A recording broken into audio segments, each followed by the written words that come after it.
गौरी शक्ति शिव शक्ति।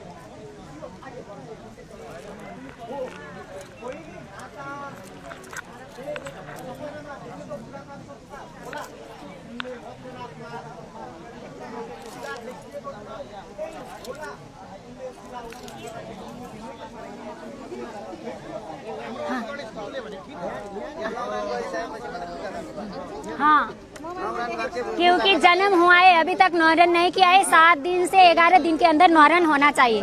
क्षमा पूजा करके नौरन करना चाहिए उनको। इनको बोलता है क्षमा पूजा। क्षमा पूजा के बाद इनको नामकरण करके तब पूजा करना है। इसलिए मैं बोल रही हूँ आपको, इसको थोड़ी कंपाउंड करने। कोई बेटी चढ़ाती तो बाहर से चढ़ा देगी, शिला में टच नहीं करना चाहिए, है ना। इधर तो झगड़ा चल रहा है ना, फाइट चल रहा है, ये इधर से लेकर जाना है कि इधर ही रखना है? यही है, ये तो शक्तिपीठ है, शिला यहीं विराजमान रहेगी। लेकिन इधर तो बहुत नहीं, जैसे गंदा हो गया बोल के गंदा पवित्र जगह कहाँ है?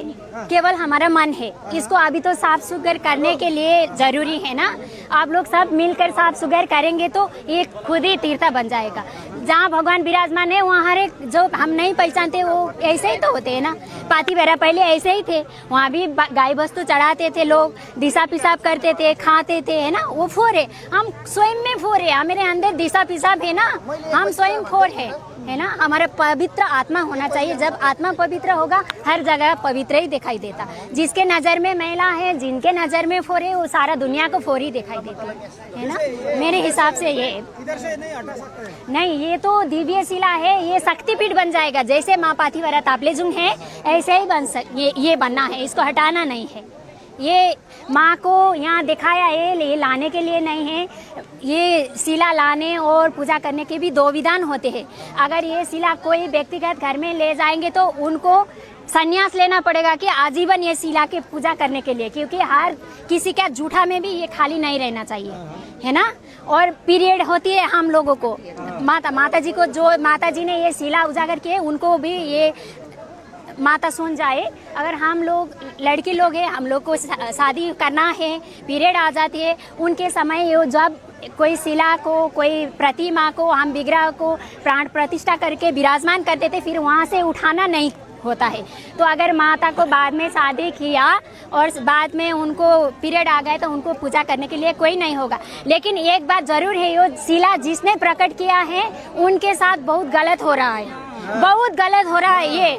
ये साथ सम्मान शिला नहीं ला जा सकती माता, लेकिन आप सब लोग को बाजा गाजा सही साथ सम्मान, पहले पूजा उनका हक है। यहाँ अगर वो चाहती है तो वो ले जा भी सकती है, क्योंकि ये उनका अधिकार है।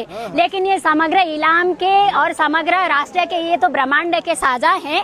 इसके हिसाब से वो आज्ञा दे, वो शिला को पूजा करो, यही रखो, मैं मेरे को आप जो देंगे मैं वो पूजा करती हूँ, वो बोलती है।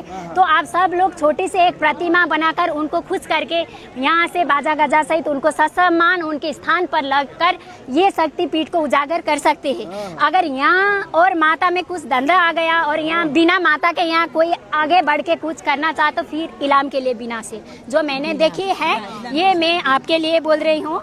मैं तो कामाख्या में थी, साधना के लिए गई थी 7 दिन में। 5 दिन के बाद मैं 2 दिन के लिए मैं वहाँ और रुकने वाली थी। माँ ने मेरे को भेजा, मैं माता को नहीं चिनती हूँ, नहीं जानती हूँ, लेकिन माँ ने बोला कि ये जगह में ऐसा हो रहा है, उसके साथ कांटेक्ट कर। फिर मैंने फ़ोन में कांटेक्ट करके उसको बोला है, यही बात मैंने बोला। वो यहाँ आने के लिए नहीं बोल रही थी। मैंने बोला अगर किसी बच्चा को आप जन्म देकर रास्ते में छोड़ती है तो ये गलत है, क्योंकि हम भी वही माँ को पूछते हैं, आपके साथ अन्याय हुआ है ये हम जानते हैं, लेकिन ये अहंकार से नहीं, संस्कार से जीता जाता है। सबको प्यार से जीता जा सकता है। खुद के संस्कार के वजह से वो भी अबूझ है, अनजान है, क्योंकि उन्होंने देखा नहीं है। आपके अंदर दिव्य शक्ति है, वो आप पहचानती है, उनको भी समझाना है। और जो बड़े लोग हैं उनके साथ हमको आशीर्वाद चाहिए, उनका साथ सपोर्ट चाहिए, आपका शक्ति चाहिए, है ना। मैं नेपाली हूँ, मैं ब्राह्मण हूँ, बराल हूँ, मैं ढुंगेल की छोरी हूँ, मेरे घर बिरता मोड़ है। जब दिव्य शक्ति माँ के साथ में आती हूँ, यहाँ माँ कालिका विराजमान है। मैं माँ कामाख्या को सेवा करती हूँ, दक्षिणा काली माँ कामाख्या शिव शक्ति। तो जो माँ आएगी सवार होगी वही लैंग्वेज में देगी ना। पंडित लोग तो हिंदी में पाठ नहीं करते ना, संस्कृति वाचन करते हैं। अब किसी के शरीर में युमा महारानी देवी आए थे, वो रायलिम्बू भाषा में बात करती है। तो मेरे शरीर में जो दिव्य शक्ति है, मैं तो यहाँ तो मेरे हिसाब से तो नहीं बोलूँगी, जो मेरे माँ आदेश करेगी, जो मेरे गुरु आदेश करेंगे वही बात बोलूँगी ना मैं।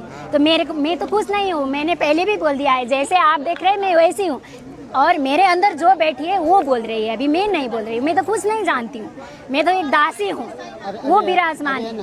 इसमें 5 कन्या है कि 7 कन्या देवी? माता जो शिला उजागर किया है उसके शरीर में 7 कन्या है, यहाँ माता 5 कन्या भी है, 7 कन्या भी है। 5 कन्या में बनवासी देवी है, 7 कन्या में युमा महारानी है। इसमें तापलेजुंग की है, 5 थर की है, और शिवा 87 के हैं ऊपर में है, और पाऊपाती वरा के है, और भोजपुर की है। ये महारानी यहाँ विराजमान है, पंचकन्या कालिका पाथिवरा स्वरूप में है। युमा महारानी रायलिंबू जो मुंदुम के हिसाब से करते हैं ये हिसाब में है। यहाँ पूजा 2 विधान से करना है, एक पंडित लोग के विधान से और एक माता लोग को विधान से। जब क्षमा पूजा होगा ये विधान से करना है। और ये शिव ये जाल है, ये जाल में जलकन्या देवी विराजमान है, नाग देवी विराजमान है। ये शिला को नित्य स्नान करने के लिए ये जल चाहिए, नीचे का जल से नहीं होगा। ये शिला माँ के क्रीड़ा स्थल है, यहाँ बहुत ऊपर ऊपर कूद रहे थे, मैं उनसे क्षमा चाहती हूँ। अगर वो इतना दिव्य शक्ति है तो इसमें पाँव रखने के किसी को भी अधिकार नहीं है। अगर मैं अनजान हूँ तो मैं क्षमा चाहती हूँ, क्योंकि ये शिला भी दिव्य है। ये शिला के नीचे यहाँ माँ विराजमान है, पैरों के वजह से नीचे गिरा है, नीचे पड़ी है, लेकिन ये माँ ऊपर थी, माँ ऊपर स्थान में थी। ये मैंने पहली बार बताई। आज से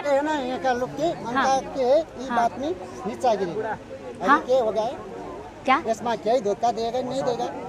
वही बात बोल रही हूँ, माँ नहीं देगा। माता को आना है और यहाँ के दोनों पक्ष मिलकर पूजा पाठ करना है। माँ तो संसार सृष्टि को सृष्टि करती है, पालन भी वही करती है, नाश भी वही करती है। जब उसको सौंप दिया तो वो कुछ भी नहीं करेगी। लेकिन जन्म देता है ना उसके भुड़काई के लिए